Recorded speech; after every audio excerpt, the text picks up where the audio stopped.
Okay, we continue today with our class Kitzur Shulchan Aruch, and we start with Sefer Shmiras Haloshon on page 209, and today's topic, pursuer's lot. Okay, the scripture states God always seek the pursued. Halachos 3:15. Okay, the Medrash comments, Vayikra Rabbah 27:5. Rav Yossi ben Nehurai said, "The Holy One, blessed be He, always exact retribution for pursuers, for the blood of the pursued." So that's a general rule in Torah. So whoever is a pursuer, he's going to be punished for whatever reason, right? He's pursuing another person.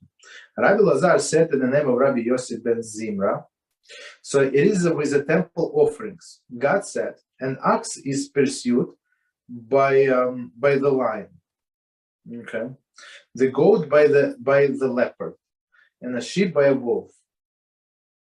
Do not bring offering from the pursuers, but only from the pursued. Meaning, we bring offerings from what? From ox, from goat, and from the sheep, not from lion or wolf and others. Okay. One must refrain from assisting in a feud, lest HaShem hold him accountable for the hurt caused by the third party. That's the problem, right? So you join the one of the sides, so this person is going to hold accountable. Rather, one second, look at me. Okay, continue. Rather than anticipating the glory of triumph, when the sides emerges victorious, let him instead picture the shame and the retribution that may be his lot. So basically, before doing anything, so just remember that when HaShem is going to pay back, maybe this guy, you are going to be the one, right? Because you shamed, or you were group of the one who shamed that person. One who scrupulously avoids dispute is surely honored by others. So as we said last time, just run. I mean, you see that's what they do, that they into those disputes, just run from that place. One more time. One who scrupulously avoids dispute is surely honored by others. As it is written, it is an honor for a man to refrain from quarreling. Okay. Mishlei 23. Okay, 1 second. Somebody else is joining. Israel, 1 second. Okay. The Medrash comments in Yalkut Hamichiri, Mishlei 26:14. If personal dignity demands that one refrain from becoming involved in personal feud, then certainly it demands that one avoids becoming entangled in someone else's feud. Of those, I mean, okay. So one more time. So the Medrash says, if person's dignity demands that one refrain from becoming involved in a personal feud, so because he has some status, so he's above it, so he cannot get involved in whatever is it. Then certainly it demands that one avoid becoming entangled in someone else's dispute. If it's not honorable for you to get involved with someone in dispute, like on a personal level, so of course there is the same with like someone else's dispute that you join forces. Of course, those who take those who take the opposite path, Scripture states, like someone who grabs hold of a dog's ear is a passerby who become involved in a quarrel not his own. Mishlei 26:17. So let's read commentary and explain. When man who grabs and holds the dog's ear has only himself to blame for the bite he's sure to come. So basically, I think it's amazing parable. So the person passing by, there is a big dog, the German Shepherd, and he grabs his ear. So guess what is going to happen, right? So this dog is going to bite. So and why did dog bite? Because of the stupidity of the person. He provokes the dog. So same the Shlomo HaMelech says here. So when they dispute, don't get involved. You're going to be one who suffer. And who you are to blame? Yourself.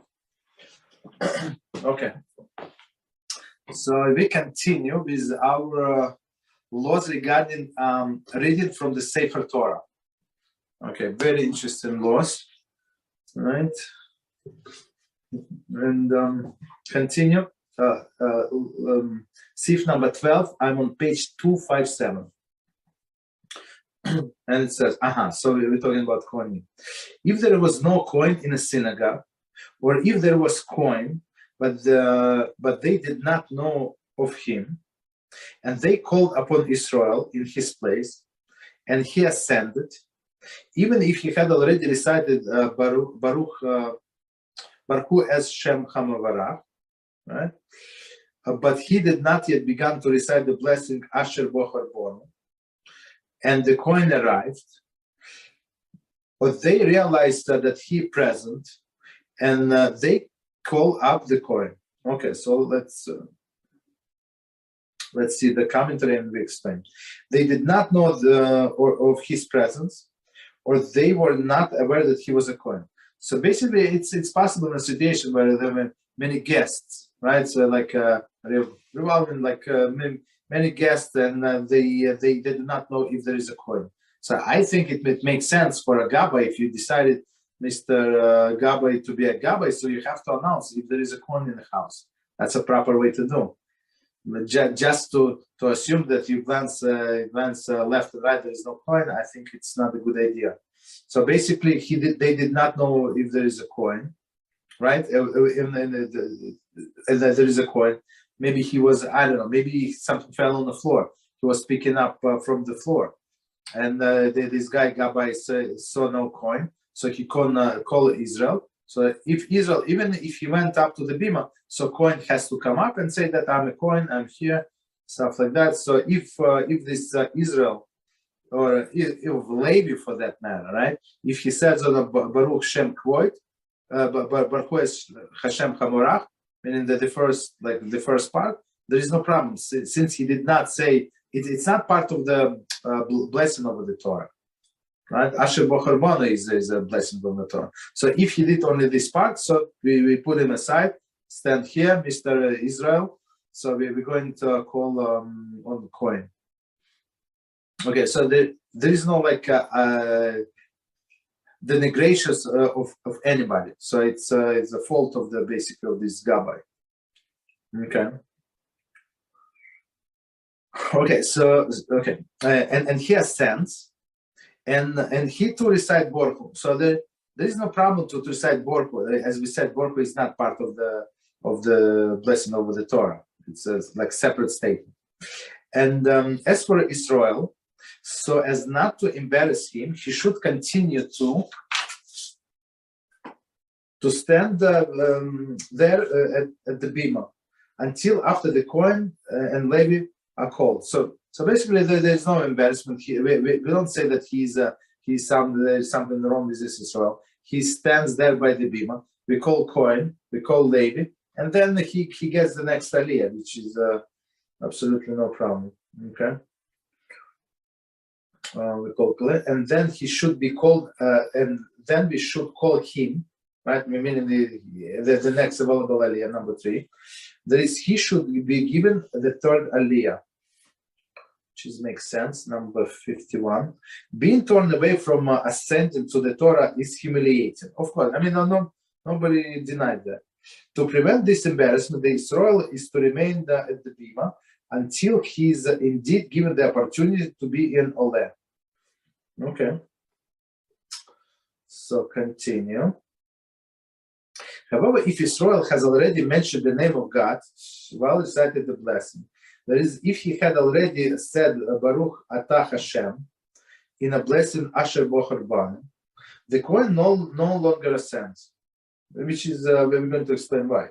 This is also the law if he had called up the Leib in place of the coin, and the coin arrived. So maybe he was in a bathroom, maybe he was, I don't know, he was around the corner, maybe meaning that he was there, Before the Leib had recited Baruch Atah HaShem.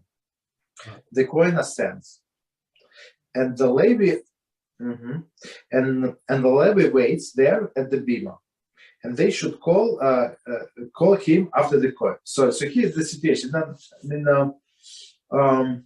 So if person who they call wrongly already said Baruch atah HaShem, right? So the name of HaShem. So that's already too late. Since he started doing it, since he already started saying the blessing, we cannot stop him. Let him say the blessing because we don't want to go this blessing in vain, right? We said there is there is a special reason we explained last time why we call coin first. So we said why we calling the coin first because otherwise the most important person should be called first, and then two Torah scholars is going to argue who is more knowledgeable. I'm more knowledgeable, or you're not more knowledgeable. So that's to prevent this feud. So we said, okay, we're going to call coin. Rabbi, didn't the Yisrael, didn't he already say Hashem's name in Baruch Hu though? Why is he allowed to, why over there? No, you're right. Yeah, you're right. He said, but it's not part of the blessing. It's a separate part, and blessing upon the reading of the Torah is separate part. This Baruch Hu we said before Shema, right? It has nothing to do with a blessing. We're talking about that Baruch Hu? I thought we were talking about the Baruch Hu you get right before the Aliyah. Yes. Exactly, that's not before Shema. Yes. So what I'm saying, there is the Baruch Hu is not. It's part of the procedure of being called to the Torah. That you are correct with 100%, but it's not blessing over the Torah. It's not. It has nothing to do with blessing. They are combined in one. But what I said is same. You say this Baruch Hu during what was it before the Shema?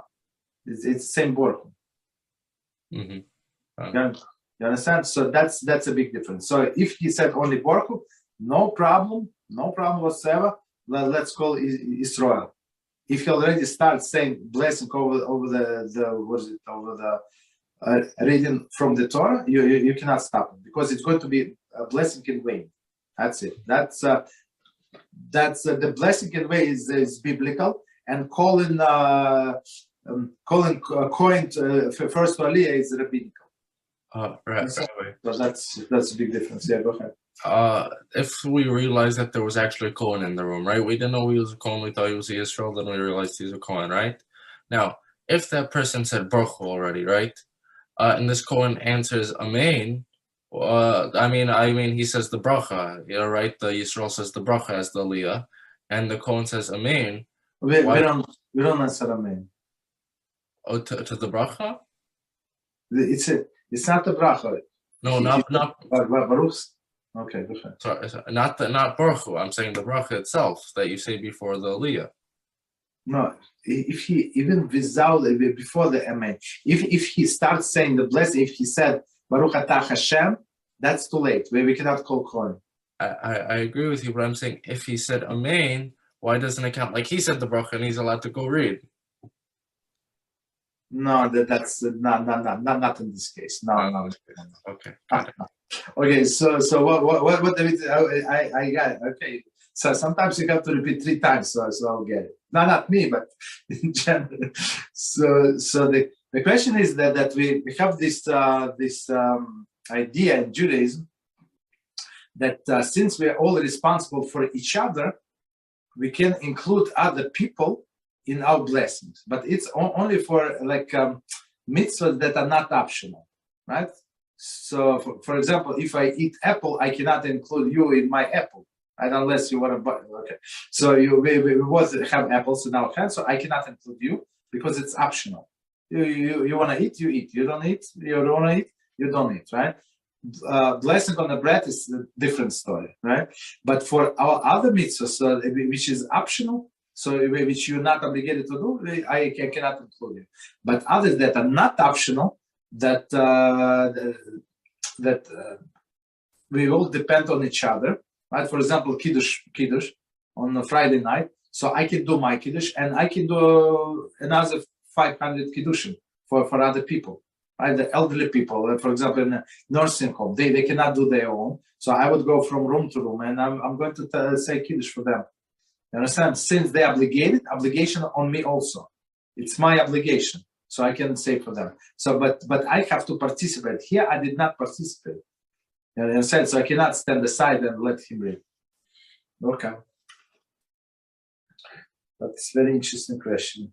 You're right. Okay.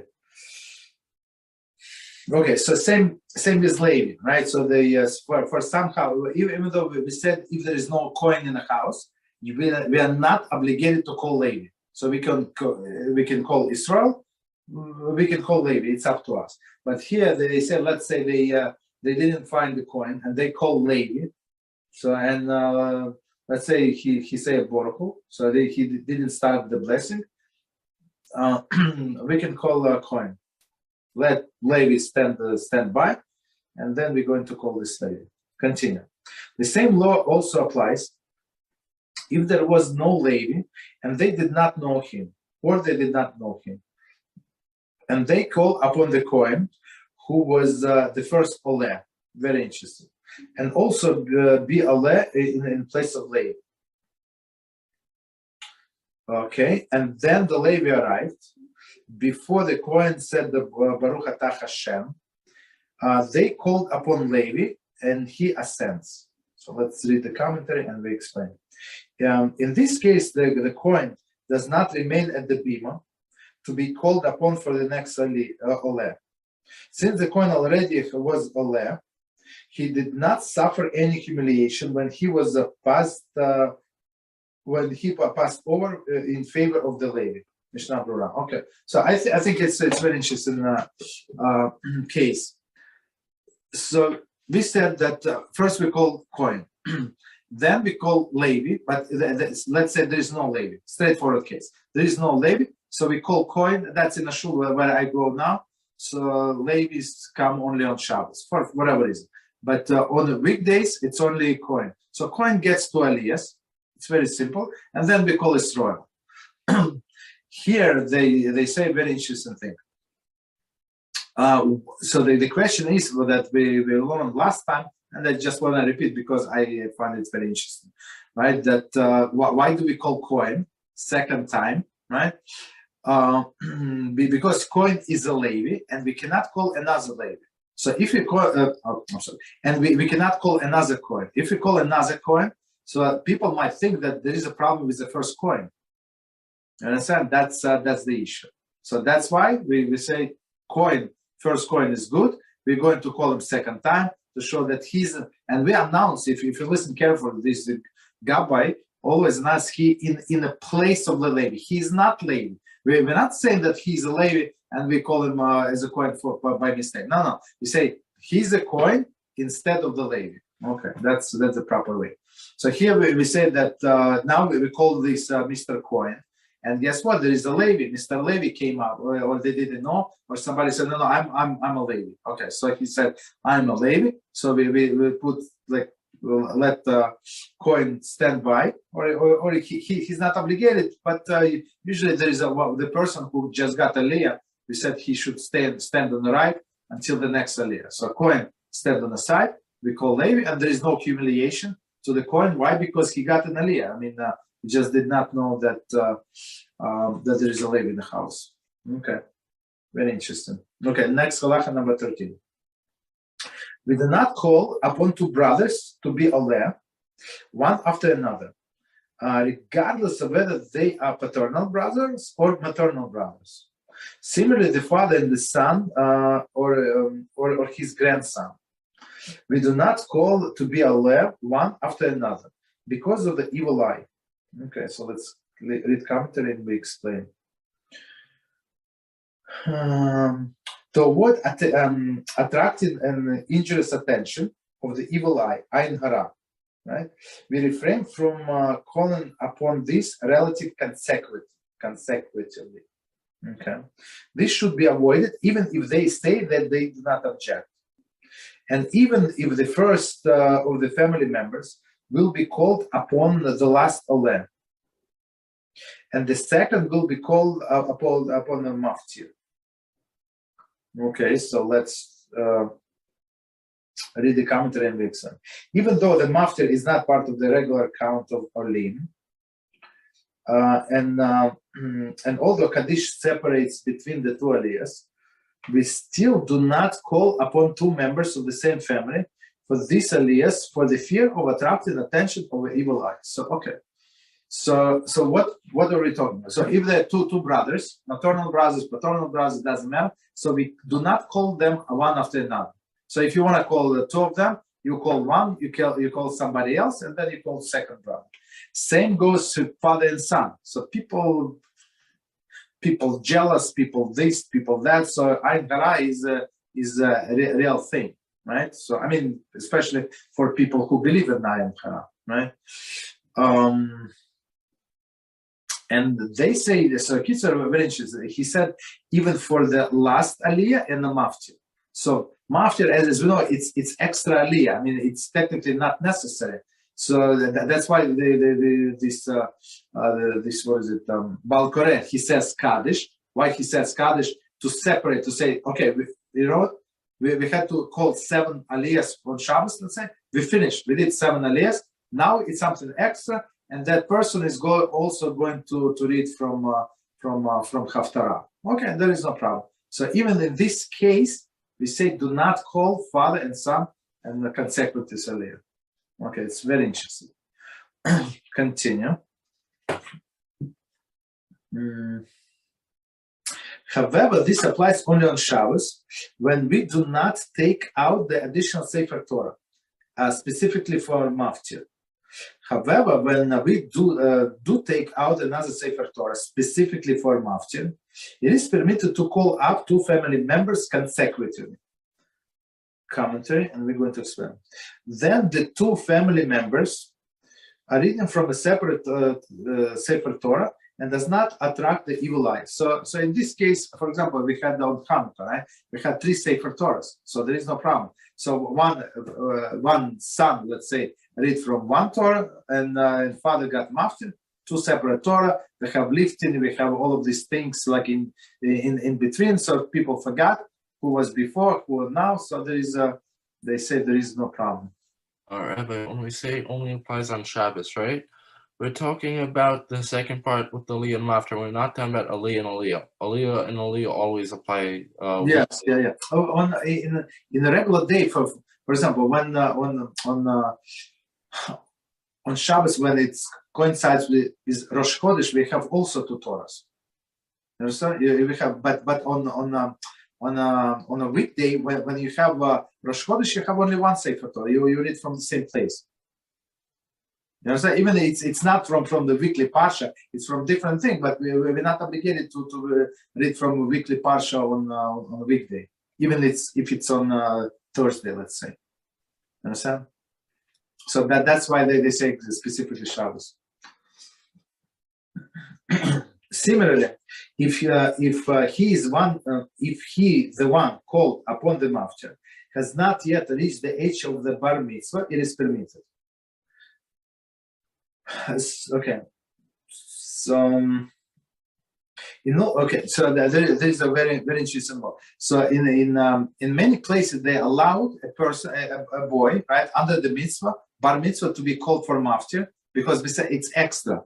On Shabbos we have to call 7 people. 7 people were called, right? So we do Kaddish, separation, and then the maftir. So they say that under even some boy under the boy age of bar mitzvah can be called, and he can read from more prophets. There's no problem. I saw it's done maybe 3 or 4 times in my life, maybe more. I don't know, maybe more. In all these instances listed above, if they did call upon the family members and he already ascended, he should not descend. Okay, so let's see the commentary and we're going to explain. Even if he had not begun to recite the blessing, he is not required to descend, since the requirement that the family members are not consecutive olim is due to the only concern for Ain Hara. If he has already ascended, he may proceed to Oleh. So, for example, if they did a mistake for whatever reason, maybe they I don't know, maybe have different last names for whatever. I mean, last names. So let's say Gabbai did not know that they're actually related, that they're two brothers. I don't know, right? Or they're father and son for whatever reason. He called. So basically, we don't require this person to go back. Why? It's very interesting explanation. So I mean, it would humiliate him, right? Here we say Ayin Hara, it's only possibility of the damage, only possibility. But here, like when they tell you please go back or stand aside or something, like it's very humiliating, right? So we just continue with this Oleh. Okay. Moreover, in the case of two brothers related maternally, or a father and son, or the father with his son, of his son, or the son of his son, so grandfather, right? In these two instances, if they are called upon him, even if he had not yet ascended, he may ascend. I mean, okay, so maternal connection is not as strong as a paternal connection, right? So all of this, for example, all this, like who is going to inherit the heirs? They come from the father's side, not from the mother's side, right? Moreover, where there is a need, one can permit this even in the first place, to call upon them consecutively. Okay, so let's see what is the need. 58. These more distant family members, meaning the person like his grandson, right? Members. So, for example, brothers related only through their mother, meaning that they have different fathers, and the grandfather with his grandson, right? So, I mean, it's you do not know that they actually like relate, and unless you know. So by the names, you cannot tell that they're related, basically. His grandson may be called upon consecutively without hesitating if there is a need, right? So I mean, if there is a need, I don't know, for during the wedding, like on the day of the wedding, let's say, right? So there is a need to call them up, such as that there is many in a synagogue who are required to have Aliyahs and they are all family, like. There is a tradition of offer this the Shabbos before the marriage of the groom. So people come from one side of the family, from another side. You cannot not to give Aliyah to the uncle, of course, to the father, of course, to the brother. Everybody gets insulted. So okay, so in this case they say, okay, no problem. It's all the family, so you can give them Aliyahs. Okay, continue. Number 14. One who descends to the Torah in one synagogue and then happen to be in a different synagogue, and they call upon him as well, even if it's for the same portion for which he already ascended, he may ascend again and receive the blessing. Magen Avraham. I mean, there is no problem. It's not like he's doing something forbidden, right? Kohen get to Aliyah, right? So this person, he came to early Minyan, then he came, I don't know, stayed for, I don't know, meet other people for a different Minyan, from like later Minyan, and he got called for the Torah reading 2 times. This is very practical, I think. Rabbi, in the same shul, ones that are allowed to do that? Yes, yeah. So, for example, in the shul where I go now, there are 2 Minyanim. One is early Minyan, 7:15, and later is 8:45. You understand? So these people, for whatever it is, when there is a kiddush, big kiddush in a shul, right? So people from the first minyan, they would finish down and they can come and join us. You understand? So if this Gabbai did not know that this person already prayed in the early minyan, he can call him. There is, I mean, very possible. And this person could have gotten Aliyah in the first minyan. You understand? I mean, maybe it happens, maybe not. I mean, but it's very practical. But within the same minyan, he's not allowed to? In the same minyan, no. And unless he is a Kohen in this situation. Okay. Actually, no. Let me take that. If in the same Minyan, if he's not allowed to, but why wouldn't they call somebody else? Tell me why. He's such a chashuv guest. They love him so much. He reads. No. Not for this reason. I think like I just guess. I just speculating. Right? Maybe if other people can be counted for a Minyan, but they cannot be called to the Sefer Torah for whatever reason. Okay, so let's leave it at that. Continue. Number 15. On a public fast day. So we just had it right on Tuesday. Public fast day. When the portions of the Torah begin in Vaychal is read from Shmos 32:11, we should call only one who is fasting to ascend to the Torah. Okay, so very very important. That's a job of a Rabbi, right? So if he wants to call somebody, has to come over to that person and ask if he's fasting or not. So in the morning during Shacharis, if you start at 6 a.m., let's say, so it's most likely that everybody's fasting. But if he's not sure, he must ask, especially for Mincha. If you pray later Mincha, like, I don't know, before the sunset, so it's 4 p.m., right? This time we had Mincha 4 or 5 or something, right? So he has to ask a person, he's fasting or not. So if he's not fasting, don't call him.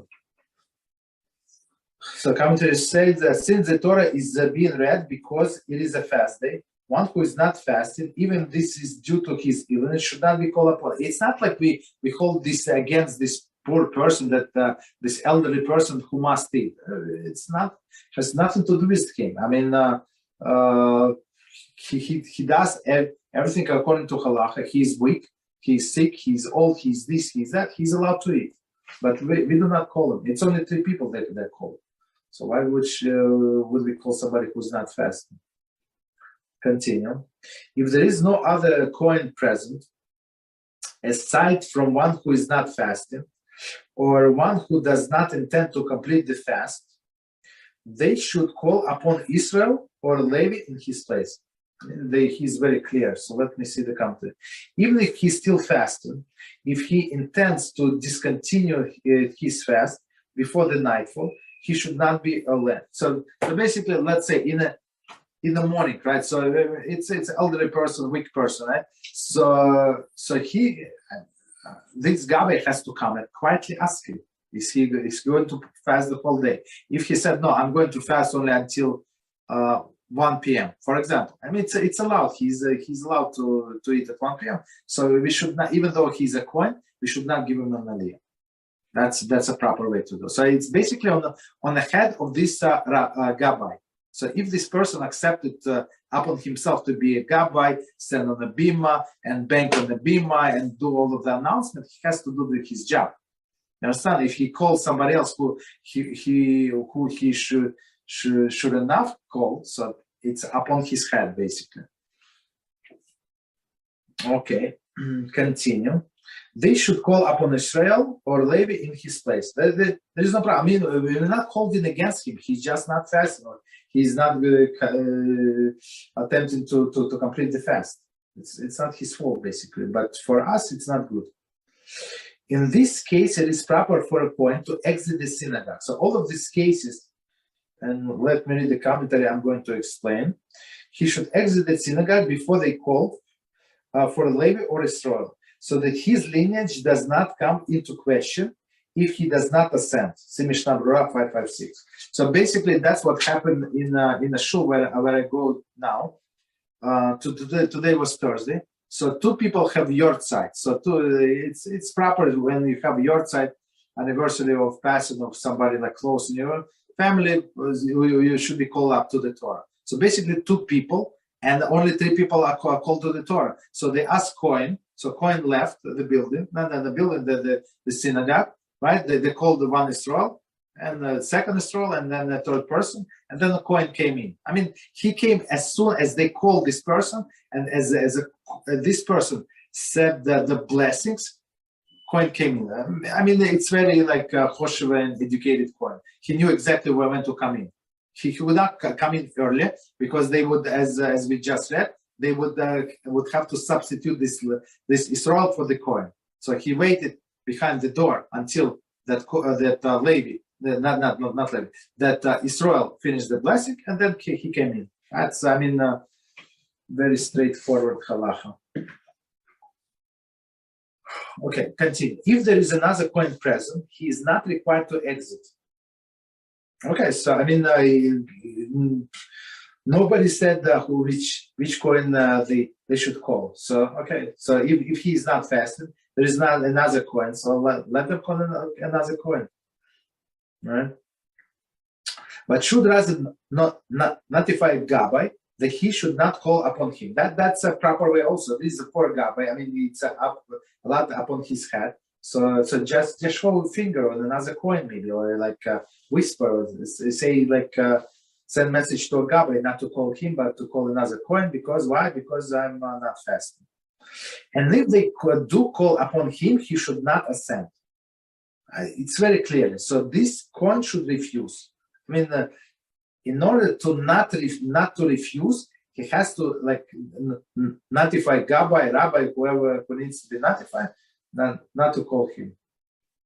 However, if the fast fell on Monday or Thursday, then even though the reading of the passages of Vayichal, nevertheless, since the time is a normal designated for a Torah reading, therefore, after the fact, if he did not exit the synagogue because he was not fasting, and they called upon him, he should assent.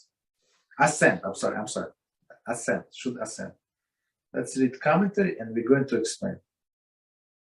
Although the passage that they are reading is different from a regular Monday and Thursday reading due to the fast, since the Torah is usually read on these days, if one who is not fasting was called up, he may still assent. So basically, that's some kind of leniency. I would say leniency, right? When the fast fell on this Tuesday, right? I think it's a perfect example. On Tuesdays, we usually do not read Torah.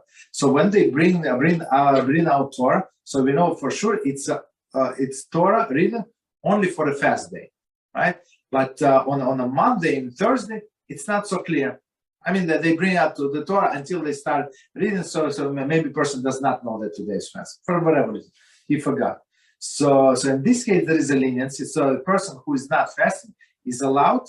After the fact, of course, he should have notified Gabbai, Rabbi, whoever is in charge, that he is not fasting, but he did not do so. So he is allowed to ascend to the Torah reading. Okay, continue. Number 16. Similarly, someone who is resident in Eretz Yisrael, where festivals are celebrated for only one day, aside from Rosh Hashanah, and he came to the diaspora, and he was present in a synagogue on the second day of the festival, one should not call upon him to assent to the Torah. And the law is described in previous Siyaf for one who was not fasting a public fast day. So let's see the commentary, and we're going to explain. So one more time. Similarly, someone who residents in Eretz Yisrael, where a festival is celebrated for only one day. Okay, so commentary. As instituted in Scripture, there are never two consecutive festival days, right? Except Rosh Hashanah, of course. However, since the day on which the festival would occur was determined by the court in Yerushalayim, based on the scheduling of the Rosh Chodesh, communities that were too far from Yerushalayim to have received word on when the new month would begin, observed the additional festival day. Okay, this assured that they did not violate the laws of the festival. Although the festival are no longer scheduled in Yerushalayim, the institution of the second festival day has remained. Within the Eretz Yisrael, there never was need to institute a second festival day. So, just quick history lesson. That in olden days we will have to the great Sanhedrin would sanctify the new months, and then they would send all of these people to notify all of these people, all of the residents of diaspora about was the beginning of the month. So just so we understand. So beginning of the month is if there are 2 days of Rosh Chodesh, so it's not first and the second, as many people think. It's 30th and end first, right? So first day of Rosh Chodesh is the 30th of previous month, and the first is the second day of Rosh Chodesh. Okay, so in diaspora, since they were afraid to make a mistake, so they doubled. We doubled all of the holidays. So we did day 1 and day 2 just in case. Maybe if day 1 is not actually a holiday, so we're off 1 day, so there is no problem. We're going to celebrate 2 days just in case. So in the Eretz Yisrael, it was not never an issue, because it was very close to Sanhedrin, right? So here we go.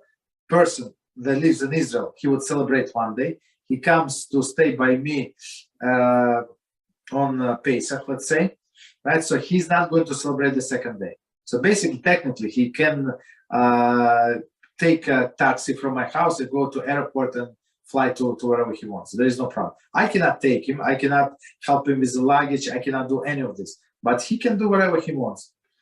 Of course, they say do it so the other people don't see you, right? So if he needs to fly, it's better go like 3 in the morning, 4 in the morning. Nobody see them. Otherwise, people think that somebody's not shomer Shabbos and Mitzvah in my house. That's also a problem. Okay, so this person, let's say he stays in my house and he goes to synagogue with me the second day, so he cannot be called up for the Torah, because on holidays we read the special section that have to do with the holidays. But for him, it's not a holiday; it's for him a regular day. That's the problem. So he must, as Kitzur said, he must behave as a person who is not fasting on the fast day. So basically, he has to refuse, has to go out, do something not to be called, basically. Okay, so continue. So let me check time. Okay, continue. Number 17. The custom is to call upon a blind person to be Oleh. But even though the portions of the written Torah may not be recited from memory, nevertheless, nowadays, since the reader reads for Oleh, it is permitted. Okay. So let's see the commentary, and we're going to explain. Since the Oleh is hearing the Torah from the reader, it is as though he were reading on his own. So it's very interesting. So blind person. So we're not allowed to recite the psukim from the memory, and that's why you see even the very knowledgeable rabbis. He wants to quote a passage from the Torah, and he asks for a chumash. It's like he does not know, right? Like it's not like he pretend to be humble. It's not, right? Even though he's humble, he's trying to fulfill this halacha. You're not allowed to quote from the written Torah from the memory. You have to read it. So that's why it is a problem with this Baal Korah if they know the Aliyah by heart. They know the Torah read by heart. I have to actually read it from the Sefer Torah. And since this blind person, he's not reading. He's not today. Nobody reads except this Baal Korah. So we say there is no problem. So I don't read. I mean, I just stand there, and the blind person also does not read. He just needs to say the blessing over the Torah. That's it. Similarly, if it is a custom that one does not check whether the Oleh is a Torah scholar or an unlearned person, we can assume that he will be able to read along with the reader. Okay. 69 commentary, and we're going to explain. If he were unable to read, he would be unsuitable as Oleh, since the Oleh is one who is supposed to read for the Torah portion. However, since the custom now is to hear the Torah from the reader, even if one cannot read on his own, he may be Oleh. So what does it mean? In olden days, so Oleh means that they call you up to the Torah, you go up and you start reading. That's it, that's your Aliyah. basically. But after some time, some people became more and more ignorant. Many people could not read, so they would hire this public Torah reader, and he would read for everybody, right? So, but in olden days, if you would not know how to read from the Torah, they would not call you. You would be one of the person who is not qualified. That's the problem, right? So basically, this type of people would not be called to the Torah. But today, since one person reads for all others, so it doesn't matter, you're scholar, you're not scholar, you're blind, you're not blind, so everybody can be called up for the Torah, to the Torah. Okay, so that's very interesting insight. Continue halacha number 18, and it says, if they showed the Oleh, the place, that's the interesting one, from which to read, and he recited the blessing, and afterwards they recall that this is not the correct place, but rather they should read from a different place, regardless of whether they have already begun to read or whether they have not begun. If the place where they were required to read was also opened before him, even it was a different column, further along than place they showed him, he is not required to repeat the blessing. For it is assumed that his intention was that for his blessing to be over the place for which he recited the blessing, and also over all that is open before him. So let's try to read. Let's read the commentary and we explain. Any open portion of the Sefer Torah that is after the place where which he recited the blessing may possibly be read as a part of the Aliyah. Since the text is visible to Oleh, it is considered to be included in a blessing. Okay, so here's the thing. So when we are being called for the Torah, to the Torah reader, so always ask if this this Balkarei, he's not careful. Always ask him where is it. So he has to show you exactly where the Aliyah starts. In some places they actually show if it's not too long, they show where it started, where it's finished. But it's only I guess it's on Monday or Thursday or Shabbos Mincha, when like you have like a small passage. But if it's long, it could be like two pages away. It's not practical. So at least he must show you the beginning. So basically, they're saying here what they show you the beginning. Okay, it's all good. They show you the beginning of where to start reading. But then and you already say the blessing, and they realize, oh yeah, it's wrong place. Apologize, it's wrong place. So they say if it was open and it was after that, it was open on that page, right? So they say there is no problem. This Balkara can continue reading, because when you make the blessing, you did not make blessing only on this place that they show you. Okay, it's at the beginning, but also all of the material all of the text that is going to come after that. You understand? So of course, I mean, I understand that they show me what is it, the place in a column on the left. Right, but I understand the Aliyah could be this column and the next column. There is no contradiction. I would like in my mind, I would say blessing this column and that column. So if it was open, no problem. If it was not open, here's a different situation. However, if the correct place was not open before him, rather they would need to roll the Sefer Torah, even like a little, right, to get to the proper place. Or even if the correct place was open before him, but it is before the place where they showed him, he must repeat the blessing Asher Bocher Banu again. 72 commentary. Since it is located before the point over which he recited the blessing, it was not included in his blessing. So here's a different situation. Let's understand. Two situations. If this Torah portion was before the place that they showed me. So, like in my mind, when I was looking at the Torah scroll, I would assume starting from here, going, I don't know how much material going forward, but not backwards. So this backwards, in my mind, they already. I mean, what was before this point that they showed me, we already read it. right? So that's why it is not covered. And if it was if they would need to roll the Sefer Torah to different location, also it's not covered. In this case, we must repeat the blessing again, because the blessing what I did before was in vain. That's for shalom, but that's the case. Make sense? Any questions, or we continue? Okay, continue then. However, he should not repeat Borku. Okay, so Borku stays, as we said before, interesting. So Borku is not part of the blessing of the Torah, it's a part of the procedure, two separate things. Borku, he does not repeat.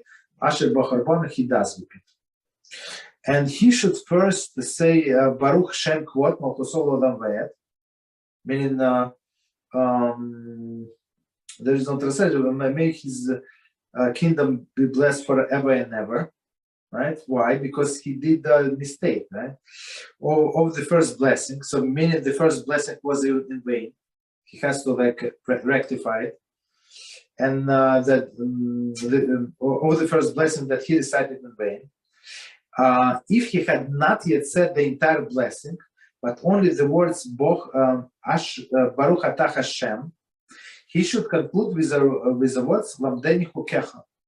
All right, so here we go and we discuss in other Siman, I don't remember what was it, but how to avoid the blessing in vain, right? So it's always, it does not apply only here, but always.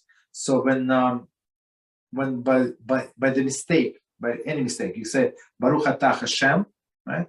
So stop, and you have to finish Lamdeni Hukecha. Lamdeni Hukecha is a pasuk from Tehillim. It says, "Blessed HaShem, who teaches me your Torah, your laws," basically, right? So that's basically you just said the verse from Tehillim. There is no problem, and there is no problem to use the Hashem's name the way it is pronounced, because that's a complete verse from Tehillim. Okay. So basically, that's how you fix not only this, but all other situations also. Continue. And if the place from which he was required to read was before the place that they showed him, but it was closed in such a manner that they can read for him 3 verses before the place over which he recited the blessing, as it is within the day's portion, they should do so, and he should not repeat the blessing. Okay, so that's a different situation. So let's read it one more time and try to understand. So, we clear. Next situation, last one, and we stop here. And if the place from which he was required to read was before the place they showed him, right? But it was closed, okay, in such a manner that they can read for him 3 verses beyond the place over which he recited the blessing. Beyond the place, okay. As it is all within the day's portion, he should do so and should not repeat the blessing. So let's try to understand what it says here. So commentary number 74. Although they will begin to read with a portion that was not included in his blessing, since the reading will include the portion over which the blessing was recited, he is not required to recite new blessing. Okay, so see Mishnah Brura 149, who rules that as long as the correct place was open before him, even if he was shown the later place, he does not recite the second blessing, even if portion was shown to be will not be read. Okay. So Mishnah Brura said if it was okay. So I mean we can go by Mishnah Brura to make it simpler, and that's what we do. So if this portion was open, even if it was before, right, before the Aliyah, let's say 5 lines before the Aliyah. So after the fact, Mishnah Berurah said, do not repeat it. If it was before Aliyah and it was close, it was like covered, so he must repeat it. That's the thing. Okay. All right, let's stop here. Good place. Any questions on any subject? Go ahead, please. Yes. So, a person, right?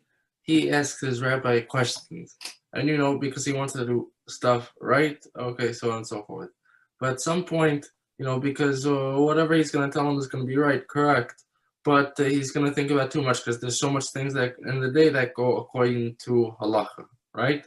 And some things might just be lechatchila better, right? Instead of b'diavad.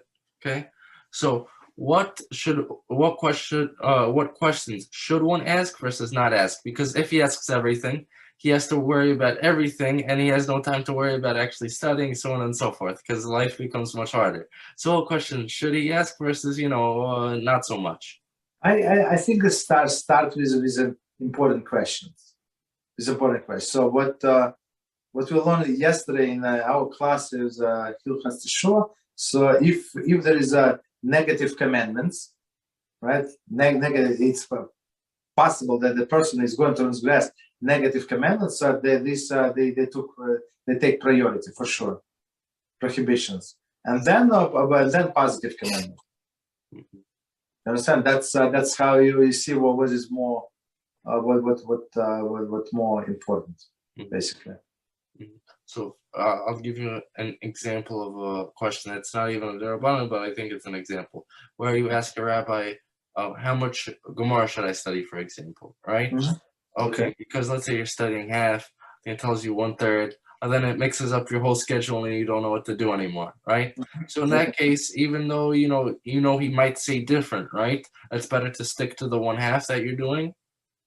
No, but you see, with the schedule, for example, so you have to give the complete schedule. You have to give all of the details. You cannot say how much. If you ask me how much, I will tell you. Guess what? You have to from 3 in the morning until you blue in the face. That's how much. That's a proper way to. But when you say I have this schedule and this time I have to go to school. This time I have to this. So I have this window time, right? I have this time slices. Let's say so now he has a better idea. So you're asking not about the whole day what to learn. So you're asking actually about 1.5 hours. So that makes difference. So you have to do some not just to dump anything on Rabbi and see what he says, and then you realize that you cannot do what he said. So you have to do your homework, prepare your question, and say I have only this amount of time that I can spare, and what is a preferable way for me to how to spend this time. That's the thing. Mm-hmm. Understand?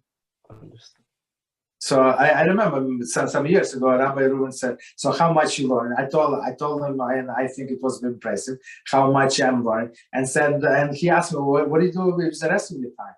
Like it's many hours later. What do you do with the rest of the time?" I said, "Actually, you know what? What do I do with the rest of the time? Maybe I can learn a little more. You understand?" So, all right. Any other questions? Israel, you're quiet. Okay, no problem. All right. So let's good night, and tomorrow, Beezrat HaShem, let's try to do 2 p.m. Halachos or brachas 2 p.m. All right. Thank you. Thank you. Good night. Take care. Bye bye.